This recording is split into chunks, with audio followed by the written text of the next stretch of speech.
So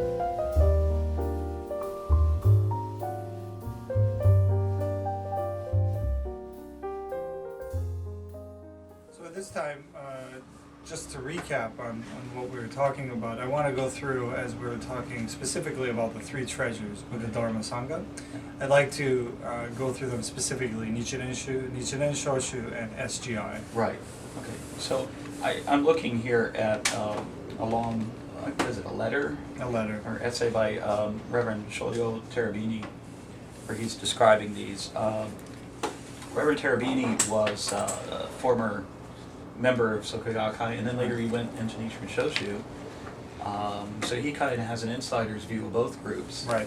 And then he joined Nichiren Shu, became Nichiren Shu priest, where he's now working as a temple in Italy. Right. This was written, I believe, in the early 90s. So.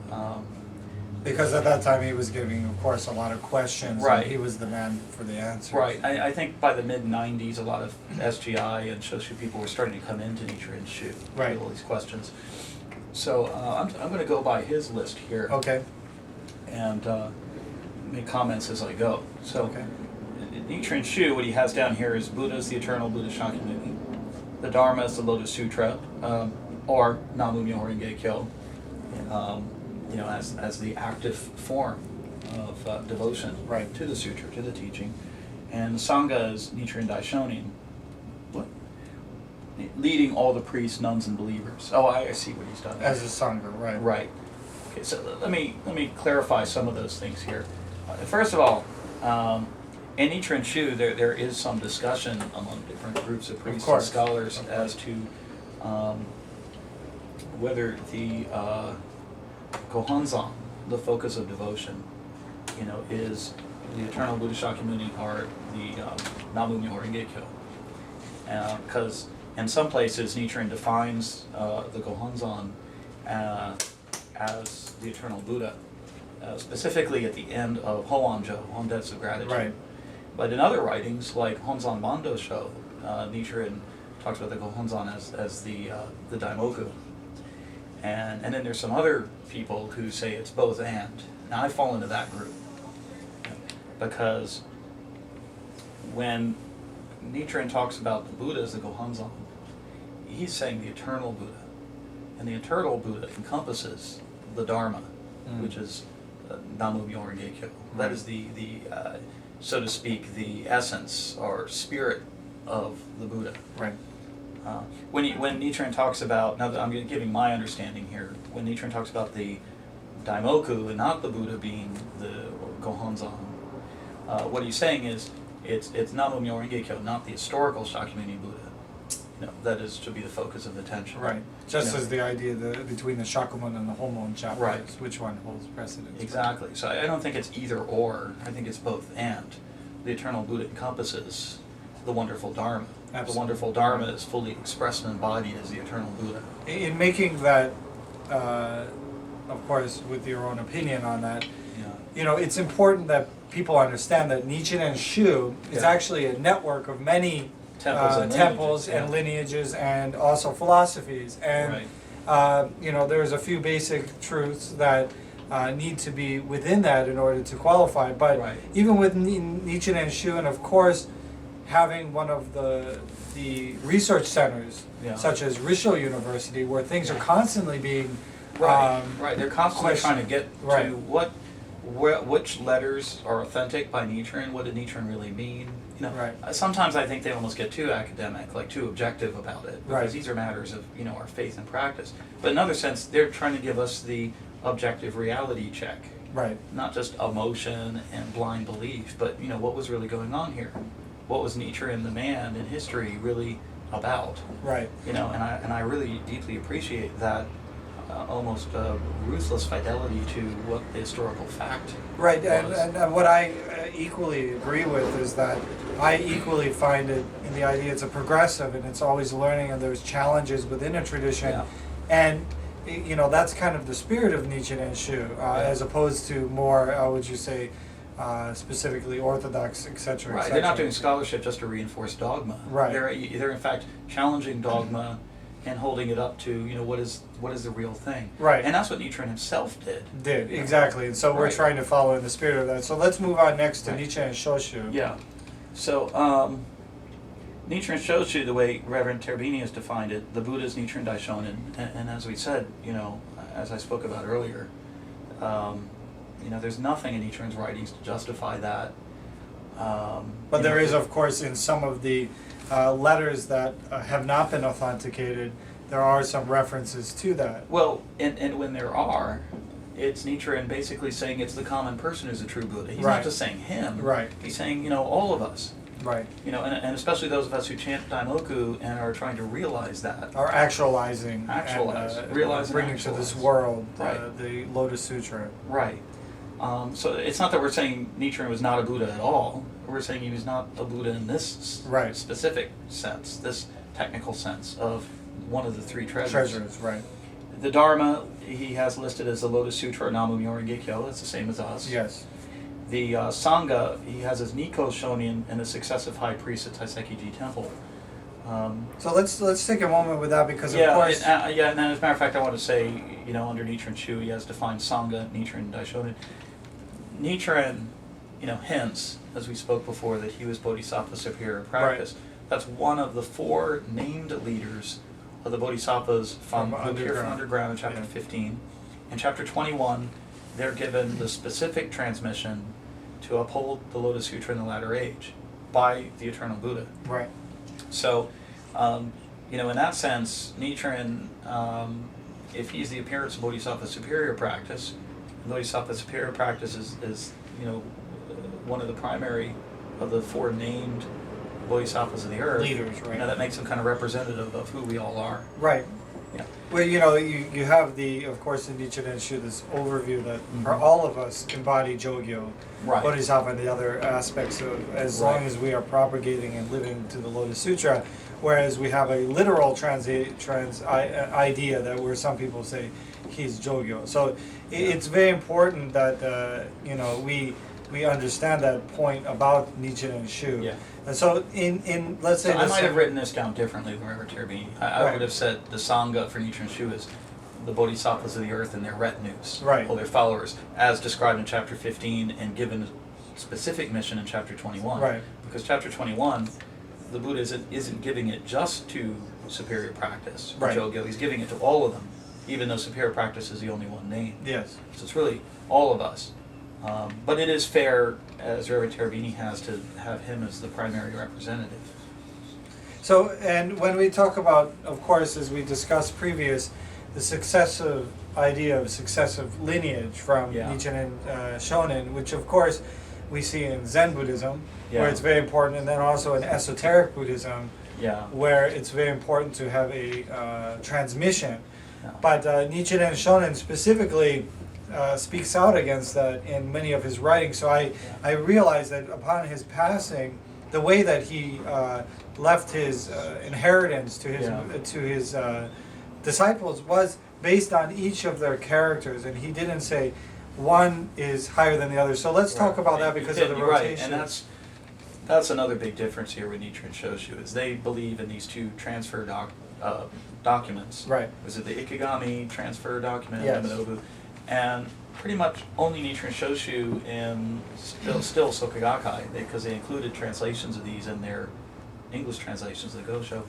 They're the only ones who give any credibility to these documents. Right. Nobody outside, and I'm not talking just Nichiren Shu people and just Risho, I'm talking nobody else gives credibility to these documents. And because there's also a lot of conflicting documents in a sense, such as actually in Nichiren Shonin's will, in a way in which people, what items he gave to who, which was clearly documented. Right. If something as important as a Daigo Honzon or some mentioned. symbol, that of course would be mentioned and specifically stated that somebody was the leader and of course successor. And Nikko's letters, Nikko with two Ks, and even after leaving Mount Manobu and after his issues not with the other five, but really only with Nikko, Bako Manobu, and Nisho and Ichiro. Right. But because Nichiji had disappeared into China, Right. and Nicho would later join him. Right. So he only really had issues with those other three.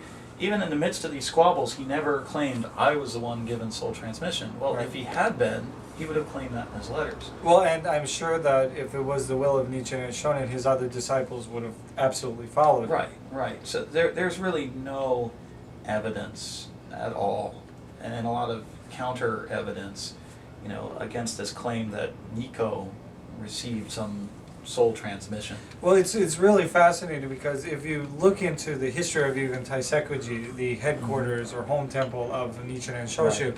and even where Nico passed away, Yeah. which is actually a Nichiren Shu temple. Right, right. You I mean, know, he only spent, a year? About- Less than a year at Taiseki-ji, and then he went and founded Kiriyama Honmonji. Right. And that was really his main temple, and that's the one he's buried at. Absolutely. We've both been there. Yes. Right? And it's just literally down the street from Taiseki-ji. And that's a phenomenal idea because, when we talk about burial and all of those places, of course, if Taisekuji was meant to be his spiritual Yeah. home, if that was supposed to be the new Minobu or whatever, Right, then right. you would think that he would be buried there. But, that's of course speculation. But on top of that, we have actual documents showing that wasn't the case. Right, right, And of course, we also have, the rotation system, right. which I believe was a great idea of Nichiren's. Of course, due to transportation and other Yeah. things, it didn't quite work out that way. Right. And it fell on Nikko and Nikko Shonin, Right. the two Nikkos, that they would take turns. Right. And of course, that's where they're falling out, And is it the broke differences, down, yeah. right? But so now let's talk about But the six sets the of bottom priests. line there, though, is that Kiriyama Honmonji and other major temples associated with Nikko's lineage, with 2Ks, are part of Nichiren Shu. Yes. We don't take sides between Nikko and No. Nikko. No. We don't. The lineages of all the disciples of Nichiren who left lineages are part of the confederation of Nichiren Shu. Well, and they all have and it's quite phenomenal, and that's the one thing why Nichiren Shu is seen as an umbrella, as it's been Right. explained to me, Right. is that all of those disciples have distinct personalities, Right. and therefore experiential ways of Right. bringing people to Nichiren And there's Shu. room for all of it. in Absolutely. Nichiren Shu. And we see now in the United States, even ourselves, we're able to have draw our own conclusions, study our own Right. ideas.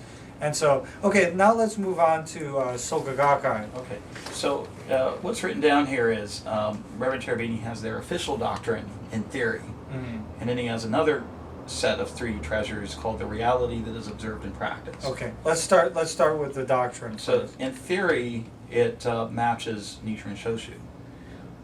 So they have the Buddha as Nichiren Daishonin, Dharma as a Lotus Sutra, Namu Myoho Renge Kyo, and Sangha as Nikko Shonin. As far as defining the treasure of the Buddha's Nichiren Daishonin, lately they've been kind of putting that on the down low. That's right. And there are different publications and other things, you kind of have to search to find it. So they've been kind of hiding that so they don't scare away, I guess, new prospective members. Right. Because they know that many people seeking out Buddhism now are more educated about Well, and Buddhism. that the resources are available to them Right. to educate themselves. Right. So they've been putting that lower and lower. It's very interesting because unlike Nichiren Shoshu, we have to view the SGI as a changing organism in the Right. sense that now it's trying to adapt to modern Buddhism. So a lot, and actual traditional Buddhism in many ways, Right. where as before.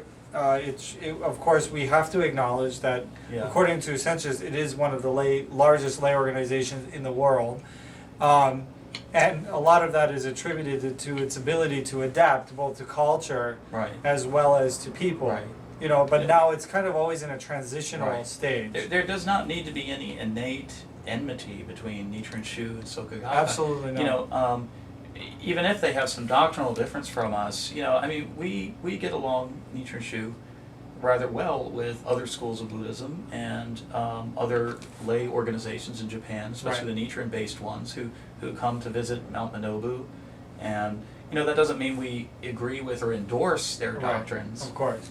but it's like a good neighbor policy. But now, even in Japan, which a lot of SGI in the United States may not know because it's on the TV all the time in Japan, Yeah. the Nichiren Soka Gakkai have actually broken into more fanatic factions that actually now attack Soka Gakkai, because Soka Gakkai is leaning towards a more traditional sense of Buddhism, that there are more extremist factions that have broken off. So I didn't know that. Yeah, there are many more. So you'll see videos of them actually fighting in the street against each other.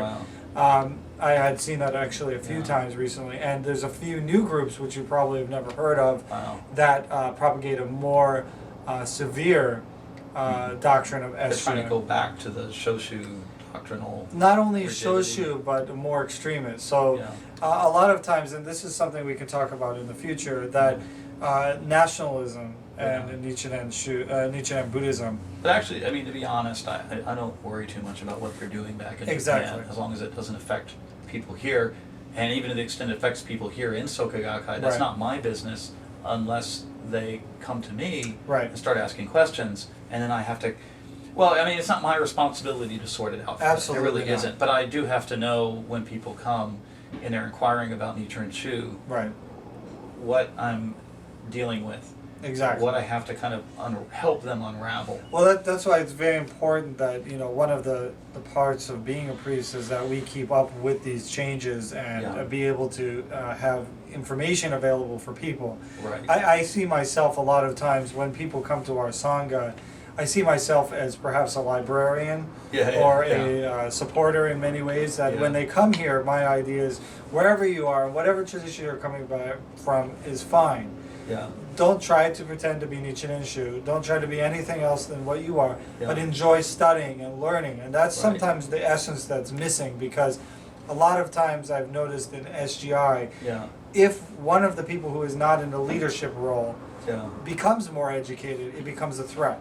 Yeah. Because a lot of times the leaders may not have the proper information, which is unfortunately sad. Right. And we know how leadership makes people sometimes have to provide answers even though they don't. They don't want people who know more than they do, because that challenges their position. But Nichiren Shu, we encourage study and practice and also discussion. So now I would like to go into something actually a little different. We've talked about the difference of the three treasures in Nichiren Shu, Nichiren Shoshu, SGI in doctrine actually, we didn't theory. talk about the the reality. Okay, of let's three talk about the reality Just before we go on. brief, what Reverend Terabini is the treasurer of the Buddha is considered President Ikeda. Now, this is not their official doctrine, but it's, you know, if you look at how they actually behave, what they're actually doing, I mean, it does seem like that. Yeah. It's all about Ikeda all the time. Right. Even if they study the Gosho, it's always through Ikeda's interpretation. What Right. he says you should think. Right. Nichiren saying. The Dharma is the teaching and writings of the President and the Soka Gakkai. Now, that also seems to me, unfortunately, true, because I know they have in their bookstores Burton Watson's translation of the Threefold Lotus Sutra. You can't get that outside the SGI bookstores, his translation of the Threefold. But I don't know if they ever read it. And it's a shame, it's there. Well, when I was a monk and I remember visiting the SGI group, of course, in the monastery, we studied the sutras all the time. Right. And I asked them, well, have you read the Lotus Sutra? Do you know what you're chanting the title of? Yeah. And I was given a very curt answer that is too difficult for us to do. And so, to me, as just a rational person thinking, well, you chant the title of something that you haven't read. Right. I don't devote myself to a sutra that I refuse to read. That I refuse to read, even though some doesn't essence make any sense. It doesn't make sense. So, but once again, that comes down to fear, and I believe that, and there are many people within SGI and Nichiren Shoshu that are in a way independent within the organization, and actually Nichiren Shu attempts even to support them. Yeah, I mean, we have a person who's she's an SGI leader who comes to our study groups at the San Jose Temple, and she's more than welcome. And she's a great contributor. Well, and that's very important for us to say, that we do not have the same doctrine as, which a lot of times, unfortunately, Soka Gakkai people misinterpret Nichiren Shu as Nichiren Shoshu, but it's being very different, and the priesthood being the same as the priesthood of Nichiren Shoshu. So, what I'd like to do now... And the Sangha is the organization of the Soka Gakkai and all its members. And all of its members is one group. And you know, just to wrap up that about the Sangha, you know, I have no issue if a certain lineage wants to say that the Sangha is embodied in their leader, their lineage, or their group. But I think the real problem here is when you restrict it to that, when you restrict it to saying only the Sangha is only found in the successive leaders of such and such temple, Right. or only in our little group. And Nichiren Shu does not do that. No. Nichiren Shu's definition of the Sangha is the bodhisattvas of the earth, and it's their retinue, their followers. We don't say the members of Nichiren Shu. We don't say the clergy of Nichiren Shu. Right. We talk about what the sutra says, the bodhisattvas of the earth, and that may be people in Rishoku Sekai, Absolutely. or Reikai, or maybe some of the more sincere people in Soka Gakkai, Right. or it may be the Nippon Zanmyoji monks, Absolutely. or it may be a lot of people, But I don't find it's not my right to judge that. It's not. And no. and the humbleness of actually Nichiren Shu that we're all practitioners. That's the Right. one thing I like, because coming from a traditional form of Buddhism, Yeah. in which the lay people were totally reliant on the priesthood and Yeah. monks, Right. which we find in some traditional Buddhism, Right. I found in a way actually limiting to people. Whereas the capacity of people are different, and Right. any kind of spirit, that seed that we have, once it's growing, naturally we want to investigate, we want to learn, Right. we want to understand. Right. So now that we've done that, let's go into a little more of some other specific differences Yeah. between Nichiren Shu Yeah. and the other groups. Well, one big one I think is this attitude about benefits. That the whole point of your practice is to get benefits, and especially like material benefits. Right. It was many times said that, the way that I understood it Yeah. was that benefits were the proof in the pudding. That Right. that's why it Right. was real. If you weren't getting benefits, you weren't proving your practice, and then Well, and that's simply the psychology of religion, is that in the idea that there is something greater than you, that if you give faith, yeah. it gives you benefit, and when the good things happen, you give Right. credit to the deity or whatever. But when bad things happen, it's lacking your faith, your Yeah. practice. So one thing, well, a couple things. One is that Soka Gakkai is by no means the only Buddhist group that focuses on material Absolutely. benefits, and even within Nichiren Shu, sometimes things are Absolutely. kept on that benefit level. Sure. So popular Buddhism generally, popular religion generally, as you Yes. say, often boils down to nothing more than a way of pulling the cosmic strings so you can get health, wealth, love, or at least sex, Right. and afterlife insurance. Absolutely. And That afterlife insurance is Yeah. pretty important. Right, Yeah, right. You gotta have that. That's actually that's one of the biggest fears people have. yeah, Until they actually start practicing Buddhism, then they realize, okay, that's not my biggest problem right now. Right. right. So, and another thing is, it isn't just that SGI is not alone in focusing on benefits, but even within SGI, I've met individuals who have progressed beyond that. Of course. But And the it's bound to problem- happen if you practice Buddhism. Right. You are going to grow beyond that. Right. If you're sincerely chanting Daimoku, even aside from the BS that may surround you, Right. the Daimoku itself will pull you through. Absolutely. Right. So, which will eventually mean that you might leave organizations that are not teaching correctly. Right. I think ultimately. But it's not for us to say at what point an individual should leave. Absolutely. At what point they're matured beyond wherever they're at. Right. So I think the problem is when the organization or leaders try to restrict people to this sort of very base or immature understanding of what benefit is.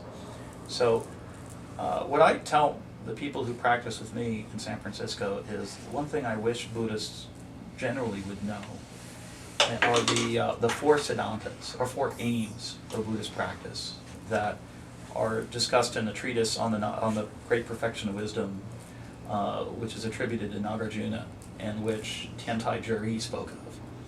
And these four siddhantas, or four aims of practice, encompass the idea of physical benefits, but much more. And I Leading think, to a spiritual right. benefit. So Right. the four are the worldly benefit, and then the next one would be to encourage people in those wholesome traits that they already have, Right. and then the next one would be remedies in spiritual practice for unwholesome traits or weaknesses that we might have. And then the most important aim is the direct realization of truth itself. And you could say the first three are provisional, and the fourth one is the ultimate.